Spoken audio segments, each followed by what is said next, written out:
첫 소식입니다. 문재인 대통령이 연일 경고성 메시지를 내자 일본 측이 이를 반박하고 나섰습니다. 보복 조치가 아니란 말만 되풀이하고 있습니다. 취재 기자 연결해 자세한 내용 짚어봅니다. 오정인 기자. 네, 오정인입니다. 어제 이 문재인 대통령 메시지에 대해 일본 측이 반박하는 입장을 냈다고요. 네, 문 대통령은 어제 일본 정부를 향해 우리 정부에 대한 중대한 도전이라고 밝혔는데요. 일본 정부는 이 같은 발언에 대해 정면으로 반박했습니다. 먼저 스가 요시히데 일본 관방장관은 안전을 보장하기 위한 방침 수정일 뿐 대항 조치가 아니다고 밝혔습니다. 또 세코 히로시게 일본 경제산업상은 문 대통령의 발언 직후 자신의 트위터에 보복 조치가 아니라고 일관적으로 설명해왔다고 강조했습니다. 그렇군요. 이런 상황에 우리 측 움직임은 어떻습니까?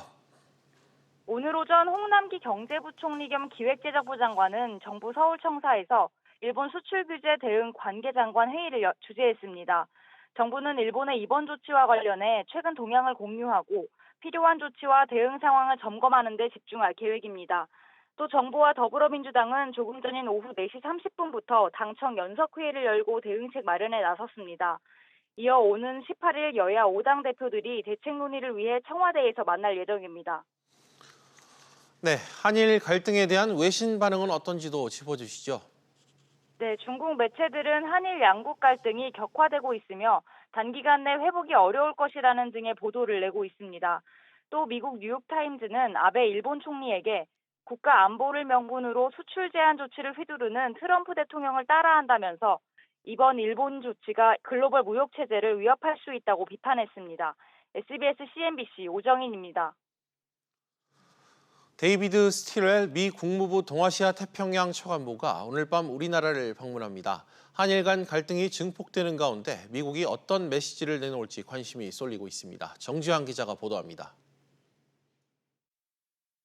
스틸웰 차관보는 내일 청와대를 방문하고 강경화 외교부 장관을 예방할 계획입니다. 주목되는 것은 방한 시점입니다. 일본이 우리 정부에 제3국에 의한 중재위원회 설치에 답을 달라고 한 시한이 이틀 남았기 때문입니다. 이런 일본 측의 제안에 대해 우리 정부는 수용 불가 방침을 밝혀왔습니다. 따라서 스틸웰 차관보가 막후 중재에 나설 가능성이 제기되고 있습니다. 하지만 미국의 중재는 아직 시기상조라는 지적도 있습니다. 차관보가 지금 임명된 지도 얼마 안 됐고 조금 더 한일 간의 진전 사항을 보고 아니면 미국 기업들한테도 직접 피해가 올 게 예상된다. 그런 결정적인 시점에 나서지. 이미 한일 갈등의 골이 깊어져 차관보급에선 중재할 수 없을 것이란 전망도 나옵니다. 마이클 푹스 전 미 국무부 동아시아 태평양 부차관보는 이 문제는 한국과 일본 최고위급이 관련돼 차관보가 중재할 수 있는 수준 이상으로 커져버렸다고 분석했습니다. 문재인 대통령과 아베 신조 일본 총리가 전면에 나서면서 미국의 실무진이 개입할 수 있는 단계를 지났다는 의미입니다. 푹스 전 부차관보는 이 문제에 개입할 수 있는 사람은 트럼프 대통령뿐이라고 덧붙였습니다. SBS CNBC 정주환입니다. 오늘부터 직장 내 괴롭힘을 금지하는 법이 새로 시행됩니다. 우월적 지위를 이용해 이 업무상 적정 범위를 넘는 정신적, 육체적 고통을 주는 행위를 차단하기 위한 법인데요. 취재 기자 연결해 자세한 내용 짚어봅니다. 김성훈 기자, 어떤 행위들을 괴롭힘으로 볼 수 있는 겁니까? 네, 사용자나 근로자가 직장 내 지위나 관계의 우위를 이용해 업무상 적정 범위를 넘어 다른 근로자에게 신체 정신적으로 고통을 주거나 근무 행위를 악화시키는 경우를 괴롭힘으로 봅니다. 반복적인 폭언이나 욕설은 물론 해당되고요. 사내 메신저나 SNS 등 온라인을 통해 상대방을 비방한 행위도 포함됩니다. 또 퇴근 후 반복적으로 카톡을 통한 업무 지시가 내려졌다면 정도에 따라 괴롭힘이 성립될 수도 있습니다. 술자리 강요와 인사상 불이익 협박, 의도적인 업무 배제 등도 해당될 수 있습니다. 괴롭힘을 당한 피해자는 회사에 신고할 수 있고 회사는 가해자 징계 등의 조치를 취해야 합니다. 또 상시 근로자가 10명 이상인 회사는 취업 규칙에 사내에서 금지하는 구체적인 괴롭힘 행위나 피해자 보호 조치 등을 명시해야 합니다. 네, 김 기자. 괴롭힘 행위가 인정되면 어떤 처벌을 받게 됩니까? 네, 개정근로기준법에는 가해자에 대한 직접적인 처벌 규정은 담기지 않았습니다. 때문에 실효성 논란도 나오고 있는데요. 고용부는 취업규칙을 의무화해 회사 내 자율적 해결을 우선했다는 설명입니다. 관련 취업규칙을 만들지 않으면 500만 원의 과태료가 부과되고요. 또 신고를 한 피해자에게 해고 등 불이익이 주어지면 사업주에게 3년 이하의 징역이나 3천만 원 이하의 벌금이 부과됩니다. 다만 법에 명시한 판정 기준이 모호해 어디까지를 괴롭힘으로 봐야 할지를 놓고 현장 혼란이 예상되고 있습니다. SBS CNBC 김성훈입니다. 일회용 컵 대신 친환경 제품으로 알려진 텀블러를 이용하는 소비자들 요즘 늘고 있죠. 그런데 시중에 유통되는 일부 텀블러 제품에서 다량의 납이 검출됐습니다. 자세한 내용 취재기자 연결합니다. 강상 기자. 네, 강산입니다. 텀블러에서 납이 검출됐다고요? 네, 한국소비자원이 시중에서 판매되는 텀블러 24개 제품을 조사한 결과 4개 제품에서 기준치 이상의 납이 검출됐습니다. 해당 제품은 파스쿠치와 할리스 커피 등 유명 커피 전문점에서 판매된 2개 제품과 생활용품점 다이소, 그리고 온라인 쇼핑몰 MJC에서 판매된 제품들입니다. 이들 제품은 용기 외부 표면에 코팅된 페인트에서 기준치 이상의 납이 검출됐는데요. 특히 MJC 제품에서는 국제 기준치인 킬로그램당 90mg의 880배가 넘게 나왔습니다. 업체들은 텀블러의 표면 디자인을 더 선명하게 하고 오래 유지하기 위해 납이 다량 함유된 페인트를 사용한 것으로 드러났습니다. 강 기자, 그런데 이 관련 기준이 없다는 게 무슨 뜻입니까? 네, 납은 발암 가능 물질로 중독되면 빈혈이나 근육 약화 등이 나타날 수 있고 어린아이의 경우 지능 발달이 저하될 수 있습니다. 국내에서는 어린이용 완구류나 식품과 직접 접촉하는 면에 대한 유해물질 기준은 있지만 용기 외부 표면에 대한 유해물질 기준이 아직 없습니다. 소비자원은 표면 코팅된 페인트에 납이 함유돼 있을 경우 피부 접촉과 흡입 등을 통해 인체에 흡수될 수 있다면서 식품의약품안전처에 관련 기준을 마련해달라고 요청할 계획이라고 밝혔습니다. 이번에 납이 검출된 제품들은 모두 판매가 중지됐고 이미 판매된 제품은 업체에서 교환, 환불이 가능합니다. 지금까지 SBS CNBC 강산입니다. 지난 5월 인터넷 전문은행에 도전했던 일명 키움 토스뱅크가 모두 심사에서 탈락해 고배를 마신 적이 있죠. 금융당국이 심사 방식 등을 일부 개선해 인터넷 전문은행 신규 인가를 재추진합니다. 취재기자 연결합니다. 박규준 기자. 네, 박규준입니다. 기존과 심사 방식 어떻게 달라집니까? 우선 전체적인 절차는 큰 변화는 없습니다. 이 금융위원회가 금융감독원 자문기구인 외부평가위원회의 평가 결과를 참고해서 최종 신규 인가를 내주는 건 변함이 없습니다. 다만 인가를 최종 결정하는 이 금융위원회의 운영 방식이 개선되는데요. 눈에 띄는 건 외부평가위원장이 금융위 전체 회의에 참석해서 이 질의 답변을 통해 심사 취지를 전달할 수 있도록 한 점입니다. 기존에는 이 외평위와 금융위 간에 원칙상 교류는 없었는데 이번에 접촉면을 늘리는 겁니다. 또한 금융위는 이 외평위 위원들에게 인터넷은행 관련 이 정책의 취지를 설명하는 등 적극 지원해주기로 했습니다. 박 기자, 전체적으로 이 선정 과정에 금융위가 기존보다 적극 개입하는 뉘앙스인데 어떻습니까? 네, 말씀하신 대로 기존보다 당국이 외평에 미치는 영향이 상대적으로 더 커질 것으로 보입니다. 이렇게 바꾼 건 앞선 5월에 인터넷 전문은행 예비인가 심사가 외평이 주도의 깜깜이 심사였다는 비판을 당국이 반영한 것으로 보이는데요. 당시 외평이는 토스와 키움 컨소시엄 모두 탈락시켰는데 이를 금융위원회는 그대로 받아들인 바 있습니다. 금융위 관계자는 외평의 결정을 존중은 하겠지만 원칙적으로는 이와 다른 결정을 내릴 수 있다고 밝혔습니다. 외평위원은 현재 7명인데요. 모두 교체될 수도 있고 유지될 수도 있는데 오는 10월에 예비인가 신청을 받은 후에 이 교체 여부를 결정하기로 했습니다. 또 기존과 마찬가지로 외평위원은 공개되지 않습니다. 네, 이 말씀하신 대로 이 심사 룰이 소폭 바뀐 건데 이번엔 흥행에 과연 성공할까요? 우선 직전에 탈락한 키움과 토스 컨소시엄은 이 금융당국이 보완할 점을 따로 설명해 준 만큼 제도 전환할 가능성이 높습니다. 다만 이 네이버 같은 혁신적인 플레이어들이 이번에 참여할지는 미지수인 상황입니다. 현재 인터넷 전문은행법 아래에선 이 산업자본이 깐깐한 대주주 적격성 심사를 통과하기가 쉽지 않기 때문인데요. 이 김종석 자유한국당 의원이 공정거래법 위반 등을 대주주 자격 요건에서 제외하는 법을 발의하긴 했는데 여당에선 관련 개정안을 마련하라는 움직임이 현재는 없다시피 합니다. 금융위원회는 10월 10일부터 15일까지 예비인가 신청을 받고요. 연내 이 최대 2곳을 인터넷 은행으로 최종 선정하기로 했습니다. SBS CNBC 박규준입니다. 현대자동차의 실험용 수소차에서 화재가 발생했습니다. 도로를 주행 중이던 수소차에서 화재가 난 건 이번이 처음인데요. 취재기자 연결해 자세한 내용 들어보겠습니다. 윤성훈 기자. 네, 윤성훈입니다. 주행 중이던 실험용 수소차에서 화재가 났다고요? 네, 그렇습니다. 오후 1시쯤 충청남도 홍성군 내포 신도시를 주행 중이던 수소차에서 화재가 발생했습니다. 화재 차량은 예산 수덕사 톨게이트를 나와 내포 충전소로 이동 중이었습니다. 불이 난 차량은 양산 전 단계인 실험용 수소차 넥소였는데요. 해당 차량엔 시험 운행을 하던 현대차 연구원이 탑승하고 있었습니다. 해당 연구원은 곧바로 119에 신고했고 인근 소방대원이 출동해 화재를 진압했습니다. 별도의 인명피해는 발생하지 않았습니다. 본네트 부분에서 이미 불꽃이 화염이 크게 보였고 이렇게 인명피해는 없었습니다. 운전자가 다행히 잘 대피하셔서 신고하셨기 때문에. 윤 기자, 그럼 이 화재 원인은 지금 밝혀졌습니까? 아직 정확한 사고 원인은 알려지지 않았습니다. 현대자동차는 사고 차량을 현대모비스 기술연구소로 옮겨 원인 조사에 나섰습니다. 출동한 소방관에 따르면 차량 본네트에서 화염이 발생한 것으로 보아 기존 내연기관 차의 엔진에 해당하는 모터에서 화재가 났을 가능성도 배제할 수 없습니다. 그동안 수소 충전소에서 화재가 난 사례는 있었지만 달리는 수소차에서 불이 난 것은 이번이 처음입니다. SBS CNBC 윤성훈입니다. 한국거래소가 초단타 매매로 시세 차익을 올린 메릴 린치에 대해 1억 7,500만 원의 제재금을 부과했다고 밝혔습니다. 거래소 감리 결과 메릴 린치는 지난해 10월부터 올해 5월까지 미국 시타델 증권으로부터 6,200회가 넘는 허수성 주문을 수탁해 처리하는 등 초단타 매매 창구 역할을 한 것으로 나타났습니다. 거래소는 이 같은 행위가 허수성 주문 수탁을 금지하는 거래소 시장 감시 규정 위반이라고 설명했습니다. LG전자가 맥주를 집에서 만들 수 있는 세계 첫 캡슐형 수제 맥주 제조기 LG 홈브루를 출시했습니다.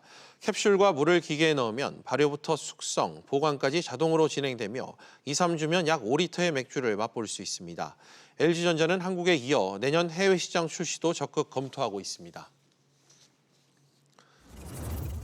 국내 이동통신사들이 5G 해외 로밍 서비스를 세계 최초로 시작합니다. SK텔레콤은 스위스 1위 이동통신 사업자인 스위스콤과 손잡고 우리 시간으로 내일 자정부터 세계 최초로 5G 로밍 서비스를 시작합니다. LG U+는 이틀 뒤인 오는 19일 핀란드 1위 유무선 통신사인 엘리사와 제휴해 5G 로밍 서비스를 제공합니다.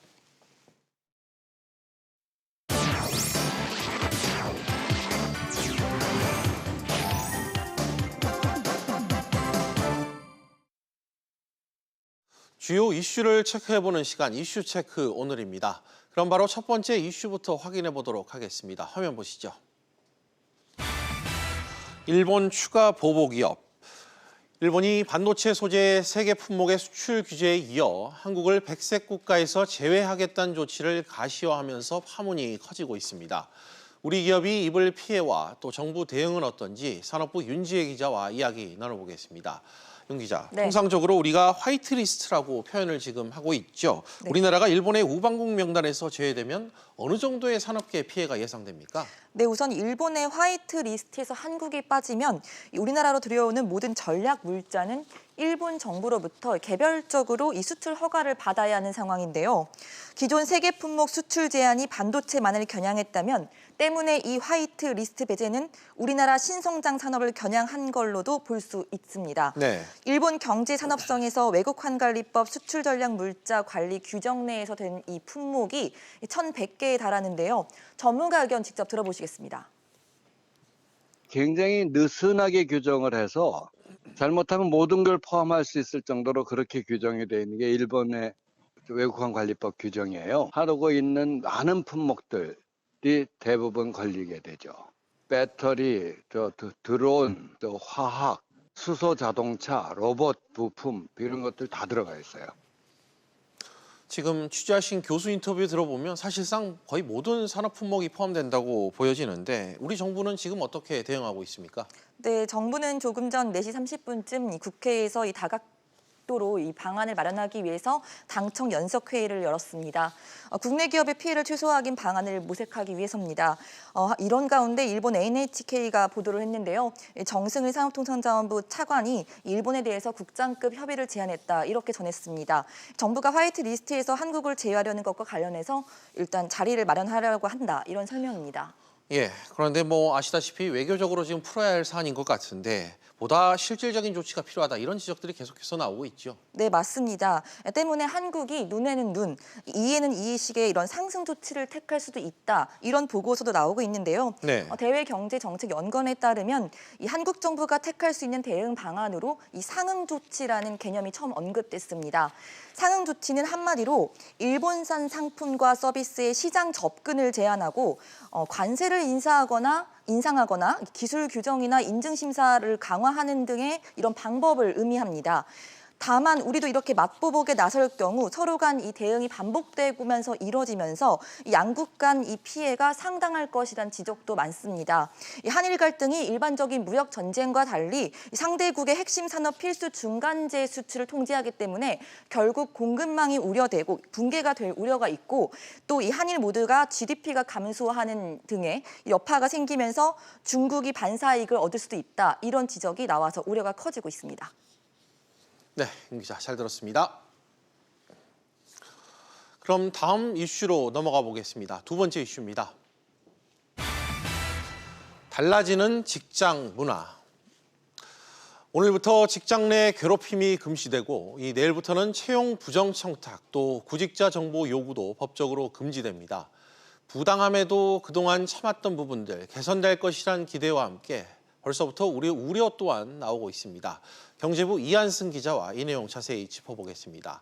이 기자, 먼저 이 직장 내 괴롭힘의 기준이 있던데 괴롭힘인지 아닌지 이걸 구분을 제대로 할 수 있을까요? 사실 쉽지 않습니다. 근로기준법상에 이 직장 내 괴롭힘이 정의가 돼 있는데요. 그 정의를 보면 업무상 적정 범위라는 표현이 지금 두 번째 줄에 나오고 있습니다. 사실 근데 이 적정 범위라는 표현이 굉장히 모호하다고 볼 수 있고요. 또 그 다음 줄에 있는 신체적, 정신적 고통, 특히 정신적 고통 같은 경우는 어느까지가 인정되는 건지도 알기는 쉽지 않습니다. 정부도 워낙 각 사례마다 상황이 달라서 분명하게 기준을 나누기는 어렵다는 입장을 밝혔습니다. 그렇군요. 직장 내 괴롭힘에 대해서 이 조치를 취해야 되는 주체가 누굽니까? 사용자, 즉 사측이죠. 그러니까 회사란 얘기인 것 같은데 이 사용자가 조치를 안 하게 되면 어떻게 되는 건가요? 사실 사용자가 직장 내 괴롭힘을 인지하고 조치를 취하지 않는다고 해도 처벌하기는 사실 힘듭니다. 지금은 직장 내 괴롭힘을 신고했다는 이유로 피해자에게 해고를 하거나 또 불리한 처우를 했을 때 3년 이하의 징역이나 3천만 원 이하의 벌금형을 처할 수 있는데요. 정부는 국회 논의 과정에서 이 처벌 조항을 따로 두는 것을 검토하기도 했지만 시행 초기인 만큼 자율적인 해결을 위해서 이 처벌 조항을 두지 않았다고 설명했습니다. 그렇군요. 그런데 얼마 전에 엽기적인 이 직원 폭행으로 사회적인 공분을 샀던 그 양진호 대표 사건, 대표이사 그러니까 이 사용자 측이 직접 괴롭힘의 가해자가 된다. 이 경우에는 좀 얘기가 달라질 것 같은데 이럴 때는 어떻게 해야 됩니까? 지금 말씀하신 그 부분도 사실 이 경우에는 피해자가 사실 보호받기가 쉽지 않습니다. 직장 내 괴롭힘 금지법에 따르면 이 신고를 받고 조치를 취해야 되는 주체가 이 사용자, 즉 아까 말씀하신 회사이기 때문인데요. 사측이 사장이나 대표이사를 상대로 뭔가 조치를 한다는 게 사실 쉽지는 않은 상황입니다. 정부도 나름대로 이 기업 내 감사가 조사를 하고 또 이사회에 그 결과를 보고하라 이렇게 하고 있지만 얼마나 잘 될지 알 수도 없고요. 또 이사회나 감사를 존재하지 않고 있는 중소기업 같은 경우에는 그림의 떡일 수밖에 없습니다. 네, 뭐 여러모로 보완이 많이 필요한 상황 같아 보입니다. 또 내일부터는 사측이 구직자의 특정 정보를 요구할 수 없도록 됐다고요? 네, 구인자 그러니까 사측이 구직자에게 뭐 키나 체중 또 재산, 출신 지역같이 이 직무 수행과 관련이 없는 정보를 요구할 경우에는 위반 횟수에 따라서 지금 보시는 것처럼 과태료 300만 원에서 500만 원까지를 부과할 수 있게 됩니다. 공정 경쟁에 따라 능력으로 채용되는 문화가 조성될 것이라는 기대가 분명히 있지만 반대로 기업 내부에서는 부작용을 경계하는 목소리도 커지고 있습니다. 기업의 인재상이나 채용 목적이 다 기업마다 다른데 그에 따라 요구하는 정보도 다르고요. 근데 일률적으로 정보 요구를 금지해서 이 채용의 자유를 막을 수 있다는 우려가 나오고 있는 겁니다. 그리고 어디까지를 부당한 채용 청탁인지 또 채용 압력인지로 봐야 되는지에 대한 의문이 남아있다는 지적도 있습니다. 알겠습니다. 이 기자 잘 들었습니다. 네, 이제 마지막 이슈 넘어가 보도록 하겠습니다. 세 번째 이슈입니다. 아시아나 인수 탐색전 시작. 그동안 잠잠했던 아시아나항공 인수전이 다시 예열 조짐을 보이고 있습니다. 빠르면 오는 25일 입찰 공고가 나올 것으로 전망되면서 이 예상 인수 후보 기업들의 물밑 작전도 점차 치열해지고 있다고 합니다. 역시 산업부 안지혜 기자와 이 내용 짚어보도록 하겠습니다. 안 기자, 입찰 공고가 원래는 이달 초로 전망이 됐었는데 이달 말쯤 나올 것 같다는 전망이 나오네요. 네, 일부에서는 뭐 이달 초다 뭐 이런 전망이 나오기도 했었는데 예. 벌써 지금이 7월 중순이라 그런 전망은 물 건너 갔습니다. 네. 다만 지난달 한창수 아시아나항공 사장의 발언처럼 뭐 이달을 공고를 하는 시점이 이달을 넘기지는 않을 것으로 보입니다. 업계에 따르면 다음 주 목요일 그러니까 오는 25일 입찰 공고가 유력하고요. 예. 이후에 오는 9월에는 예비 인수 후보를 확정하고 그 다음 순서로 우선 협상 대상자 선정이 전망됩니다. 계획이 차질 없이 진행이 된다면 오는 12월에는 주식 매매 계약을 끝으로 매각이 마무리될 것으로 보입니다. 네, 지금 뭐 개략적인 절차를 쭉 읊어주셨는데 앞서 이 인수 후보로 거론됐던 대기업들 여전히 좀 손살에 치는 모습이라고요? 표면적으로는 그렇습니다. 앞서 SK나 한화, 롯데 같은 기업들은 여전히 손사래를 치고 있고 또 SK그룹은 어제 공식 자료를 배포해서 검토한 바 없음이라는 입장을 다시 한번 확인을 했는데요. 예. 하지만 속사정은 사실 다릅니다. 어느 정도 자금 여력이 있는 회사치고 아시아나항공 인수를 검토하지 않은 기업은 없다고 알려졌습니다. 아무래도 아시아나의 후광 효과는 물론이고 그룹이 기존에 유지하고 있는 사업과의 시너지 때문인데요. 자금력이나 기존 사업과의 시너지 면에서는 SK그룹이 여전히 가장 유력한 인수 후보로 꼽히고 있습니다. 그렇군요. 이 가운데 이 아시아나의 2대 주주죠. 이 금호석유화학의 역할론이 지금 재계에서 불거지고 있다고요? 네, 금호석화가 이번 인수전의 다크호스가 될 가능성도 있습니다. 금호석화는 현재 이미 아시아나의 지분 11.12%를 보유해서 2대 주주인 만큼 다른 인수 후보자들에 비해서 상대적으로 진입 문턱이 낮기 때문인데요. 예. 아시아나 인수전에 단독으로 참여하기는 부담스러운 기업들이 러브콜을 보낼 수도 있고요. 또 일부에서는 금호그룹 창업주의 손자인 금호석화의 임원이 해외 재무적 투자자와 손잡고 인수전에 참여할 거란 그런 전망도 나오고 있습니다. 그렇군요. 그런데 이 채권단과 이 금호산업이 원하는 매각 조건 간 의견이 좀 다르다고요?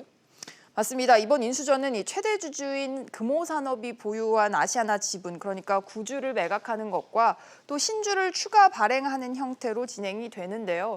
전체 입찰 가격도 중요하지만 인수 후보자들이 총 투자금 가운데 구주와 신주 값으로 각각 얼마를 써내는지도 관건입니다. 파는 쪽, 그러니까 금호산업에게는 구주값이 높은 게 유리하지만 채권단 쪽에서는 신주 인수에 더 많은 금액이 투입되는 게 바람직하다고 보고 있습니다. 신주 인수대금은 앞으로 아시아나항공 정상화에 투입될 금액으로 쓰입니다. 알겠습니다. 일단 이달 말 입찰 공고 나오는 구체적인 상황을 좀 지켜봐야 될 것 같네요. 잘 들었습니다. 네, 비즈플러스 계속해서 오후 토론으로 이어가겠습니다. 오후 토론은 시청자 여러분들도 유료 문자 100원으로 의견 보내주시면 이 실시간 토론에 참여하실 수 있습니다. 샵 3698번으로 많은 참여 부탁드리겠습니다.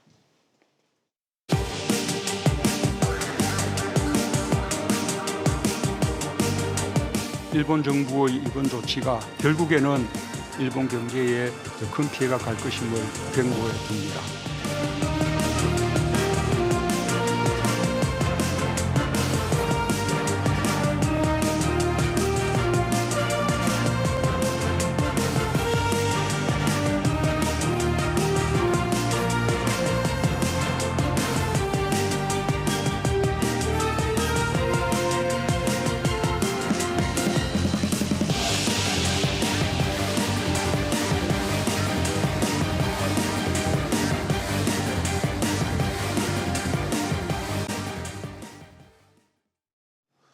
일본의 수출 규제 조치를 놓고 어제 문재인 대통령이 경고의 메시지를 내놨습니다.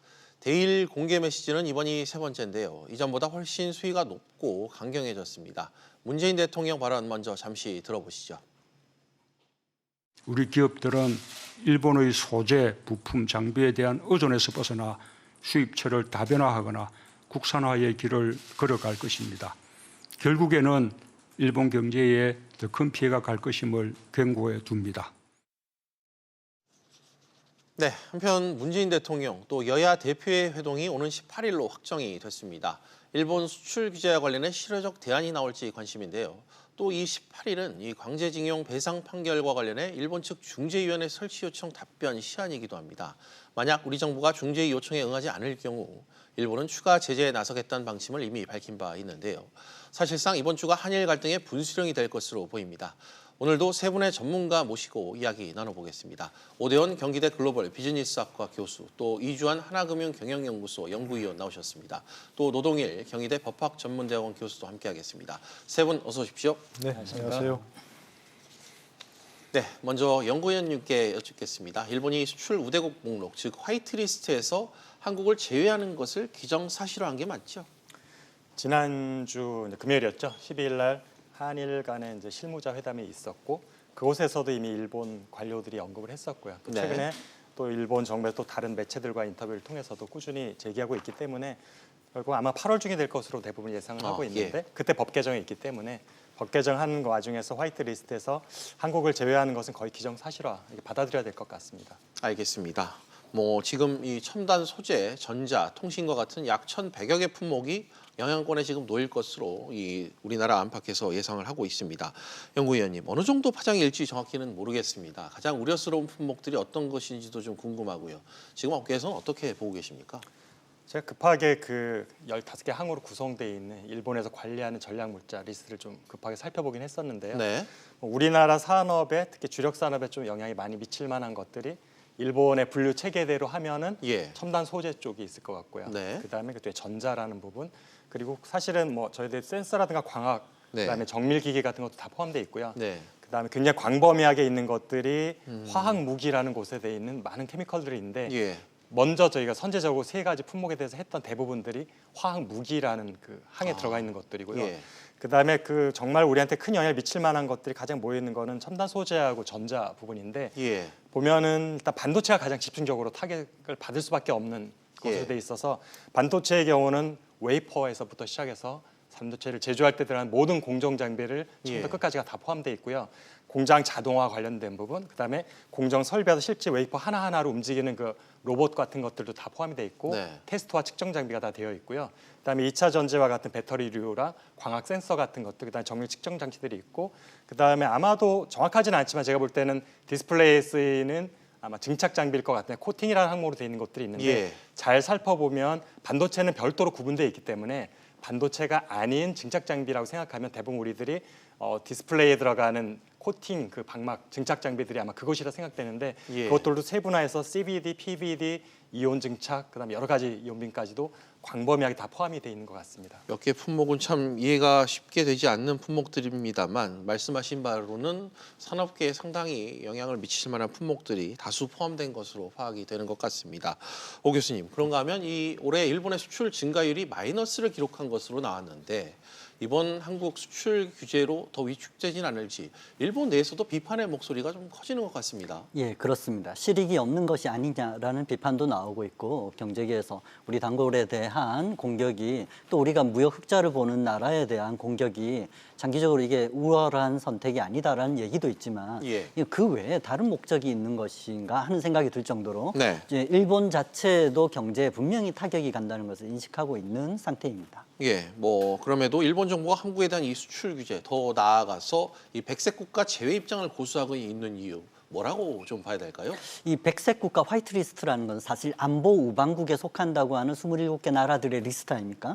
여기서 뺀다는 건 장기적으로 여러 가지 목적이 있다고 보입니다. 지금 문 대통령께서 얘기하셨듯이 한국의 주력 산업에 대한 타겟팅이다. 그래서 한국을 견제하기 위한 것이다라고 할 때는 동북아시아 전 세계 경제에서 라이벌로 떠오르고 있는 한국 경제에 대한 견제가 아니냐는 것이 첫 번째고, 두 번째는 안보 우방국이 아니다라고 하는 선언이기 때문에 향후 동북아에서의 안보 구도를 재조정할 때 일본에게 유리한 입장으로 포석하고 싶다. 즉 남북이 좀 화해 무드로 갔을 때는 일본한테 분명히 안 좋은 시그널이기 때문에 이때 일본이 지금 아베 소원이죠. 사실 군대, 일본이 자위군으로 무장하고 싶은 이런데 어떤 포석을 하고 그에 대한 논리를 쌓는 과정이다라고 생각하고 있는 것이죠.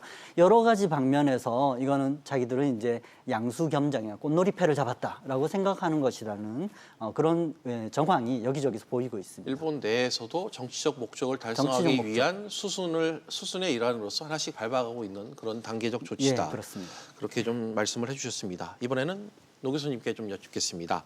어제 이 문재인 대통령이 이번 수출 규제 확대 움직임과 관련해서 경고의 메시지를 내놨지 않습니까? 이건 상황을 더 악화시키지 말란 일종의 제안의 성격이라고 볼 수 있을까요? 뭐 말 그대로 그냥 경고라고 볼 수 있는 거죠. 예. 그대로 좀 처음에 이제 문재인 대통령의 발언은 좀 신중했죠. 뭐 대응 맞대응으로 가서는 안 된다 이렇게 얘기했지만 결국 일본이 그에 대해서 전혀 귀를 기울이지 않는 그런 모습 아니겠습니까? 그러다 보니까 뭐 문 대통령의 언급도 계속 강경해질 수밖에 없는 것이고 말 그대로 이제 경고 메시지는 이제 어떤 대통령으로 사실은 최대치 발언이라고 보여집니다.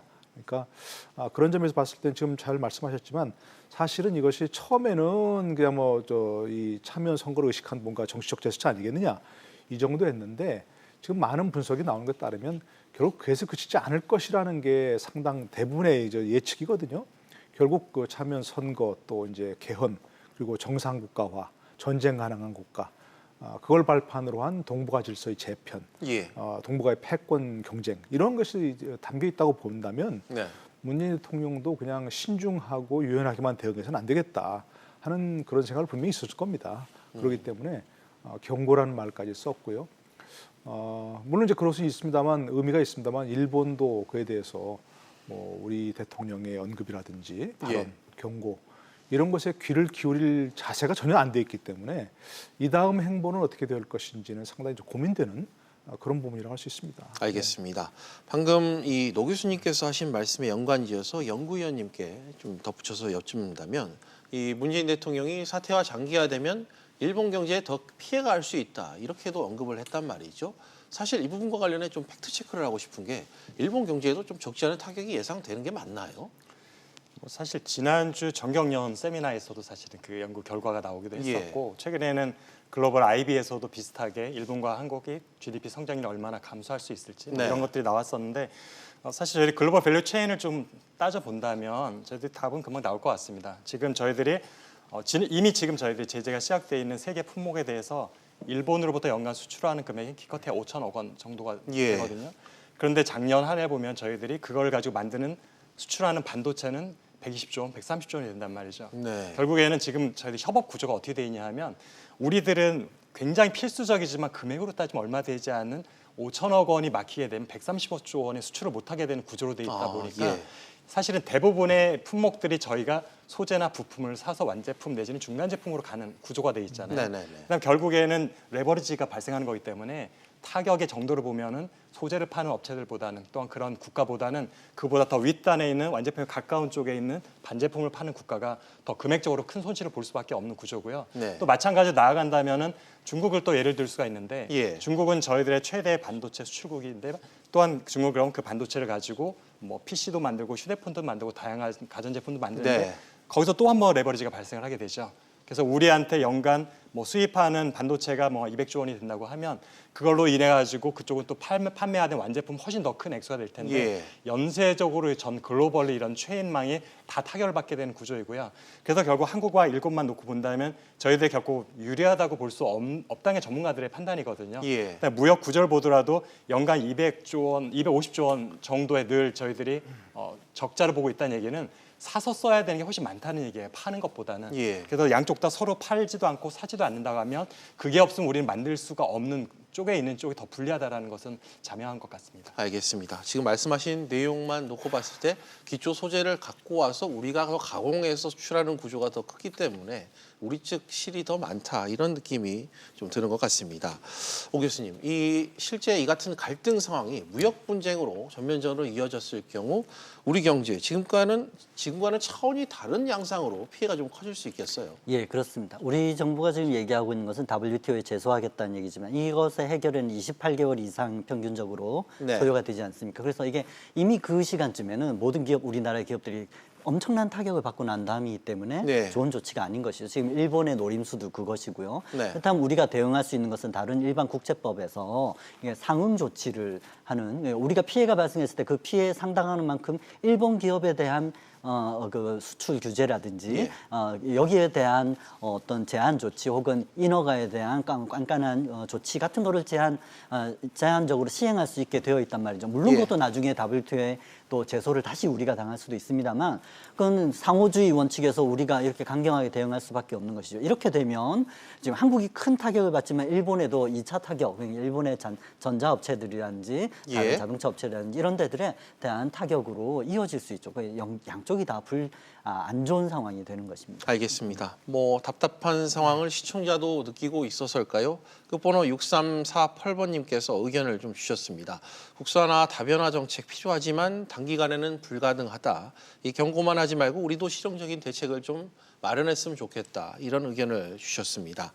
그럼 연구위원님께 다시 여쭙겠습니다. 만약 일본의 수출 규제 조치가 이 연쇄 타격으로 글로벌 문제로까지 번지게 됐을 때 미국으로서도 개입할 수밖에 없지 않을까 이런 가능성이 있는데 좀 어떻게 바라보십니까?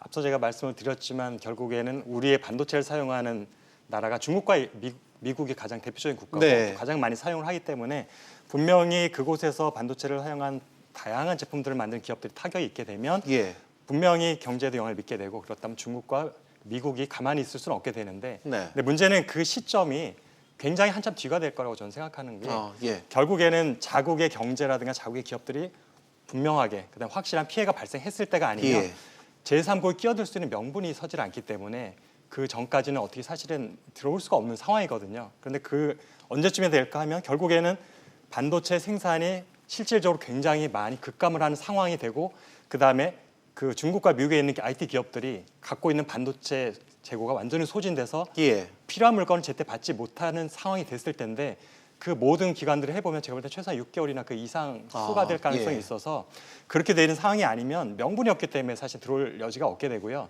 그렇기 때문에 일본이 그 상황에서 약간의 완급을 조절하면서 지혜롭게 또한 풀어주는 듯한 제스처를 해가지고 미국에 들어올 수 있는 타이밍을 잠깐 놓치게 한 화면에 또 다른 형태로 또 저희들한테 어떤 액션을 할 수도 있기 때문에 그래서 그것들에 우리가 전적으로 의지해서 뭔가 희망을 갖고 하는 것보다는 우리가 먼저 할 수 있는 것들을 중심으로 고민하는 것이 맞는 것 같습니다. 네, 알겠습니다. 일본의 수출 규제로 인한 갈등은 이번 주가 최대 고비가 될 것이다. 이런 관측도 있습니다. 강제징용 이 판결과 관련해 일본이 요청한 이 제3국 중재위 설치 답변 시한이 18일이기 모레이기 때문입니다. 노 교수님, 일본이 요청한 이 중재위 구성이 정확히 뭡니까? 지금 현재 이제 문제의 어떤 근본적인 부분이 이제 1965년 한일 협정, 이른바 청권 협정이라고 그러죠. 그 해석을 둘러싼 문제 아니겠습니까?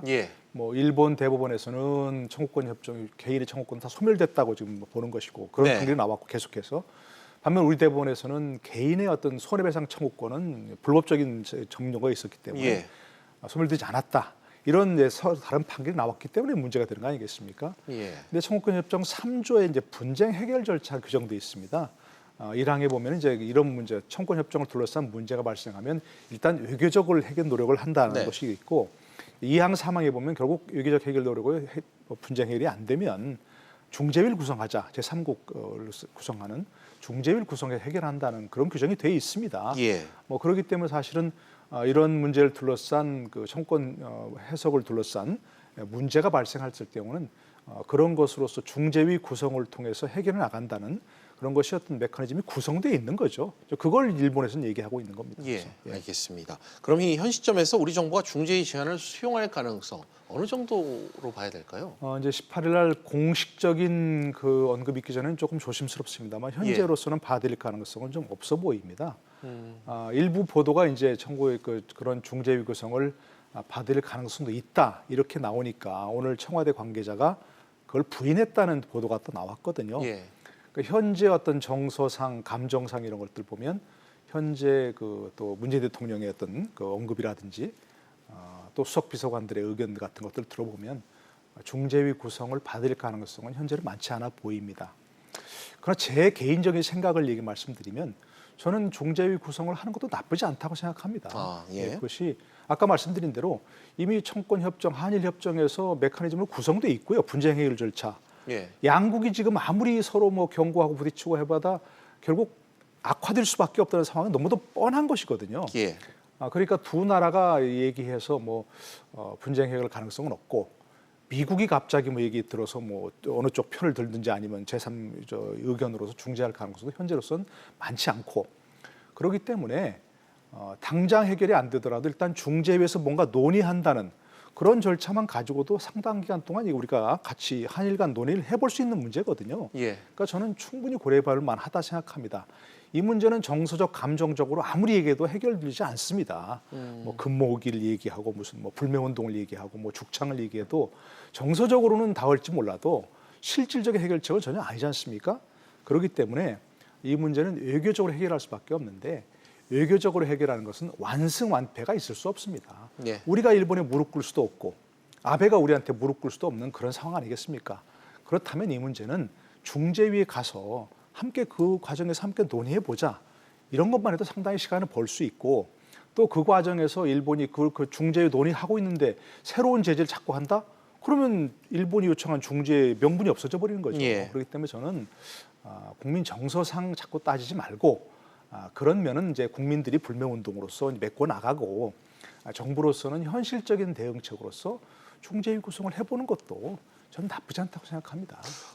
지금 이 내용과 관련해서 저희가 언급을 했고 노 교수님께서 관련 견해를 좀 주셨는데 방금 이 속보가 들어왔습니다. 청와대에서 수용 불가 입장이 나왔다고. 네, 근데 그 부분은 이제 공식적인 얘기는 아니고요. 공식적인 얘기는 아니고 공식적으로 아직 발표 안 했습니다. 비공식적으로 청와대 관계자 말을 빌려서 중재위 구성도 검토해 볼 수 있다 이런 보도가 나오니까 그걸 지금 부인하는 역시 비공식 견해입니다. 그러니까 저는 지금 물론 국내 정서상 우리가 중재위 구성 따라간다 그러면 일본의 그 제안에 뭐 떠나가냐 이렇게 할 수밖에 없지만 정부가 설사 그걸 받아들인다 하더라도 우리 국민들께서는 이 부분은 불가피한 부분이 있다 하는 건 이해해 주셔야 된다는 겁니다. 알겠습니다. 연구원님. 일단 이 정부는 일본의 추가 제재에 대비해서 이 관련 예산을 추경에 최대 3천억 원까지 편성해서 이 소재 부품 산업 이 육성을 지원한다는 방침을 세우고 있습니다. 물론 산업이 전반으로 봤을 때 큰 액수는 아닙니다만 당장 급한 불을 끌 수 있는 액수인지 이 부분이 좀 궁금한데 어떠신가요? 육성이란 표현은 사실은 적절하지는 않은 것 같고 육성이라는 말은 우리가 중장기적으로 대응 방침을 구할 때 하는 거고 잠깐 단기적으로 정부의 도움이 필요하다는 것에 공감은 하고 있습니다. 왜냐하면은 지금 칩을 만드는 삼성전자나 SK 하이닉스 같은 경우는 워낙 자금력도 좋고 사실 한동안 문제가 생기더라도 기업이 망하거나 할 만한 우려는 거의 우리가 갖고 있지 않지만 협력사 같은 경우는 중소업체들이 굉장히 많기 때문에 지금 제가 분석을 해본 결과에 의하면 2018년 기준으로 했을 때 반도체 같은 경우는 전체 해당 업체 한 13% 정도가 이미 저희 한계 기업 상황에 있고요. 디스플레이는 25% 정도 한계 기업 상황에 있기 때문에 조금의 자금 문제가 생기더라도 금방 도산으로 연결될 수 있는 어려운 상황의 기업들이 많습니다. 그렇지만 그런 기업들을 살릴 수 있는 거는 굉장히 어마어마한 큰 돈은 아니거든요. 기업 자체 규모가 크지 않기 때문에 그러면서 정부에서 이런 것들을 물론 중장기적으로 사용하는데도 육성에도 사용을 해야겠지만 급한 대로 일단 저희들이 이 문제가 일단락이 될 때까지 중소업체들이 망하지 않고 버틸 수 있을 정도의 어느 정도의 어떤 형태든지 뭐 기재부하고 아마 논의가 돼야 되긴 하겠지만 어떤 식으로든지 그 자금의 일부는 그런 데 사용하는 것이 유용할 것 같고 그게 제가 볼 때는 우선적으로 먼저 검토돼야 될 상황인 것 같습니다. 알겠습니다. 즉각적인 좀 대책이 필요하다는 입장이신 것 같고요. 관련해서 기업들 얘기도 좀 나온 김에 해보겠습니다. 이번 수출 규제 조치 이후 가장 많이 언급됐던 게 바로 이 롯데그룹입니다. 롯데그룹이 오늘부터 사장단 회의에 들어갔죠. 오 교수님, 사실 이 롯데그룹 같은 경우 일본 기업과 합작사도 많은 편이고 상당히 투자를 일본 금융권에서 유치하고 있지 않습니까? 만약 한일 갈등이 장기화되면 롯데그룹도 어떤 식으로든 영향을 불가피하게 받을 수밖에 없겠죠. 단적인 예가 이번에 롯데쇼핑이 49%의 지분을 가지고 있는 유니클로, 우리나라에서 가장 큰 영향력을 미치는 소매품 중에 하나죠. 그것에 대해서 이제 불매운동의 어떤 불똥이 그쪽으로 튈까봐 전이될까봐 하는 이런 그 위기감 같은 것이 있습니다. 이건 단적인 사례고요. 이 100여 명의 이 사장단을 해서 며칠 동안 향후 어떤 대책을 세울 것인가에서 가장 주목을 받는 것은 이 수출 규제에서 일본의 입장 그리고 도대체 일본 정부와 기업들의 스탠스가 어떤지를 가장 정확하게 알 수 있는 바로미터로서 신동빈 회장의 그런 발언 같은 데 관심이 쏠리고 있습니다. 예. 그래가지고 보면은 이 일본의 어떤 스탠스인가를 체크하기 위해서 신동빈 회장이나 이번에 이재용 회장이 일본 방문했을 때 먼저 금융권, 4대 금융권을 그 수장을 다 만났는데 가장 정확하게 일본 정부의 의도를 다 잘 알 수 있고 그다음 개인적으로 집안끼리도 또 잘 아는 사정, 아베 집안과 이 신동빈 회장의 집안이 서로 잘 아는 사이라고 하지 않습니까? 그러니까 어떤 소식을 듣고 왔을 것이라는 생각을 하는데 중장기적인 대책을 세우고 이것이 길어질 것일 수도 있다는 대책을 세우고 있죠. 그래서 일본이 가장 먼저 이런 불매운동이나 이런 유탄을 맞을 가능성도 큰데다가 제일 정확하게 일본 정부나 재계의 상황을 잘 파악하고 있을 것이라는 데서 그런 영향을 가장 크게 받는 시험지와 같은 그런 영향을 받지 않을까 그렇게 생각하고 있습니다. 롯데그룹이 갖고 있는 한국과 일본 간의 이 특수한 이 기업적 특수성과 관련해서 롯데그룹이 리트머스 시험지 역할을 하지 않을 수 없을 것 같다. 그런 의견을 주신 것 같습니다. 그런가 하면 삼성전자도 빼놓을 수 없을 것 같습니다.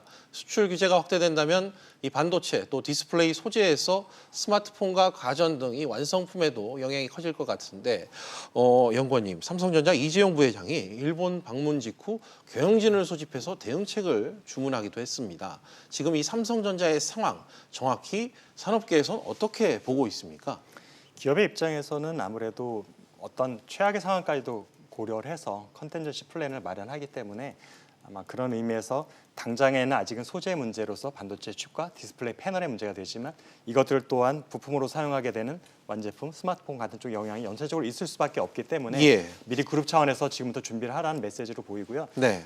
사실은 저희들이 어떻게 생각해 보면 지금 저희들이 반도체 소재 일본에 대한 의존도가 높은 만큼 저희 삼성전자나 LG전자가 만드는 완제품에서 일본의 영향을 받아서 우리가 받을 수 있는 것은 좀 적다고 보면 됩니다. 왜냐하면은 아무래도 상대적으로 대체재를 찾을 수 있는 가능성이 어느 정도 열려 있는 상태고요. 물론 디램 같은 경우에 한국의 점유율이 높다고는 하지만 뭐 생산이 0으로 되거나 이런 상황이 되는 건 아니기 때문에 우선적으로 국내 고객들한테 저희들이 물량을 배치해주면 되기 때문에 그런 문제가 있고 그다음에 여차하면 마이크론이라든지 아니면 대만 같은 곳에서 일부 저희들이 수급할 수도 있기 때문에 지금 일본으로부터 불화수소나 리스트를 공급받지 못했을 때 완전히 생산이 중단되는 리스크가 가는 것만큼의 그런 어려움 상황은 아니지만 어쨌든 연쇄적으로 영향이 있을 수 있기 때문에 미리 한 것 같고 결국에는 아직까지는 삼성전자 가장 워칭하고 있는 거는 반도체라고 생각이 됩니다. 워낙 기업 그룹 전체에서 또 특히 삼성전자 전체에 차지하고 있는 매출이나 영업이익 비중이 워낙 높기도 하고 또한 상징적인 의미도 있기 때문에 그다음 국가 전체 경제에 미치는 영향도 상당히 크기 때문에 그곳이 일단 가장 워칭 포인트가 같고요. 다른 것들도 물론 리스크가 전이될 수 있는 가능성은 있기 때문에 미리 대비해야 된다는 그런 워닝 시그널로 보고 있습니다. 예, 알겠습니다. 한편 곧 이 문재인 대통령과 여야 대표들이 참석하는 영수회담이 열립니다. 내일 모레인 18일로 지금 잡혀 있죠. 이번 논의를 통해서 실효적 대안이 나올지가 좀 관심인데 마지막으로 이 노 교수님 어떻게 좀 내일 모레 회담을 좀 전망하고 계십니까? 뭐 실효적 대안이 뭐 나오겠습니까? 지금 전문가들이 얘기해도 사실은 뭐 어려운 부분인데 정치인들이 모인다고 하는 것은 뭔가 정치적 선언이 우선인 것이죠. 네. 예를 들어서 지금 어려운 상황이니까 뭐 일본 정부 조치를 규탄하고 그렇죠. 거기다가 이제 어떤 정부에 힘을 실어주겠다. 뭐 여러 가지 뭐 대안적 논의하겠지만 결론은 그렇게 나올 수밖에 없겠죠. 또 그렇게 나와야 되는 것이고요. 야당이 이견을 제기하더라도 결론에서는 결국 우리 정부에 힘을 실어주고 결국 국민들이 함께 힘을 모아나가자 이렇게 얘기할 수밖에 없겠지요. 그것이 무슨 해결책이 되겠습니까만. 그러나 그것이 이제 바탕이 되어서 국민적 힘을 모으는데 함께 된다는 건 분명합니다. 근데 우리가 아까 잠깐 청구권 얘기를 했습니다만 1965년 한일협정 맺을 때 아마 기억하시는 분도 많겠지만 그때 엄청나게 격렬한 시위가 벌어졌죠. 학생 뭐 데모가 막 열리를 했다고 하고요. 근데 박정희 정권이 그때 이제 박정희 대통령이 청구권협정을 맺을 때 야당에서 격렬하게 반대했는데 유일한 정치인 중에 김대중 전 대통령이 찬성했다는 겁니다. 그러니까 다른 야당에서 엄청난 비난을 받았죠. 속된 말로 이제 죄송합니다만 이제 뭐 삭불화라고 이렇게 비난하거나 변절자다 이렇게 얘기했는데 당시에 김대중 대통령이 그 당시에 그래서 국제 정세로 봤을 때 우리가 일본과 국교 정상화를 하지 않으면 안 된다. 우리만 고립될 수 있다. 그렇지 않으면 이렇게 해서 대승적 차원에서 그걸 찬성했다는 것이거든요. 그 만약 우리가 그걸 맺지 않았으면 지금 우리가 이렇게 경제 발전할 수 있는 토대가 되지 않았지요. 그러니까 저는 여야가 함께 힘을 합친다는 것은 바로 이런 대승적 차원의 어떤 그 힘을 모으는 지혜를 모으는 뭐 그런 차원에 좀 있었으면 좋겠습니다. 아까 말씀드린 대로 감정적 정서적 대응은 국민에게 맡겨놓고 정치권에서는 설사 조금 비난을 받더라도 현실적이고 지혜로운 대안을 강구하는 그런 움직임이 있어야겠다는 생각입니다. 알겠습니다. 내일 모레 만나는 그 여야 5당 대표와의 대통령의 만남이 당장의 뭐 즉각적인 결과나 조치로 이어지지는 않겠지만 생산적이고 초당적인 협력, 중지를 모을 수 있는 계기가 됐으면 하는 바람이라는 노 교수님 말씀이 있었습니다. 시간 관계상 오늘 말씀은 여기까지 듣도록 하겠습니다. 세 분 오늘 말씀 고맙습니다. 감사합니다.